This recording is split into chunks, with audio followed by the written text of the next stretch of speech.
El 488 dia de pandèmia coincideix amb el Dia de la República i en parlar de celebracions sempre ens ve a la memòria, vulguem que no, el consum de substàncies o d'alcohol. Parlar d'aquests temes en la nostra cultura resulta encara alguna cosa complicada, resulta complicat d'abordar perquè, vulguem que no, sempre té o forma part d'un component de l'oci. 5 de cada 100 persones poden ser consumidores potencials i amb risc d'entrar en els cercles de l'alcohol o de les substàncies addictives al País Valencià.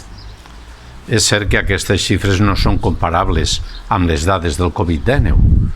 unes dades que ens han acostumat a digerir durant els 488 dies de pandèmia en què vivim, però aquesta dada no ens pot deixar indiferents